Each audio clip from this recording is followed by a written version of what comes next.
Good morning everyone. কি খবৰ আপোনালোকৰ? আশা কৰোঁ আপোনালোকৰ সকলোৰে ভাল।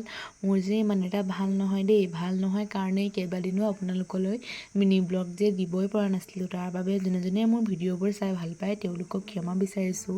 তেওঁলোকে যাতে মোৰ ভিডিঅ'বোৰ আকৌ আঁকোৱালি লয়। পলমকৈ হ'লেও আপোনালোকলৈ কালী পূজাৰ শুভেচ্ছা থাকিলে। ৰাতিপুৱাই শুই উঠি মই নিজৰ কামবিলাক কৰি মেলি আজৰি হ'লোঁ। তাৰপিছতে পাকঘৰটো অকণমানকৈ মুচিবলৈ আছিলে, সেইবাবে মাটি অকণমান শুকুৱাই ল'লোঁ। মাটিকণ শুকুৱাই মই এখন তামোল খালোঁ। তামোলখন খাই চালোগৈ ক'তনো কি কাম আছে। এইফালে আমাৰ আজি ঘৰৰ খুঁটা লগাই থকা হৈছে। তাৰপিছতে মই গা পা ধুই মূৰ চুৰ ফনিয়ালোঁ।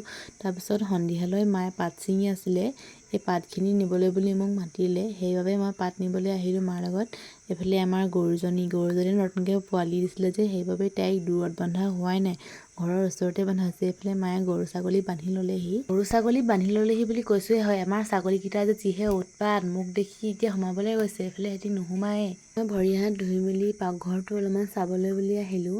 পাকঘৰটোত মানে আজি নতুনকৈ চাং এখন পাতি দিয়া হৈছে, মানে বস্তুবোৰ থ'বলৈ। আকৌ ৰাতিলৈ ভাইটিয়ে ক'লে যে এইফালে চানা খাওঁ বুলি, সেইবাবে তাক পাকেট কেইটামান আনিবলৈ দি মই চানা বনাই দিলোঁ তাক, ময়ো খালোঁ। আমি দুটানো একেলগত থাকিলে মানে ইটো খাওঁ সিটো খাওঁৱে কৰি থাকোঁ।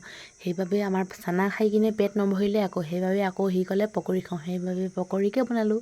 ফাৰ্ষ্ট তাক খাবলৈ দিলোঁ। আজিলৈ ভিডিঅ'টো ইমানতে সামৰিছোঁ। বাই।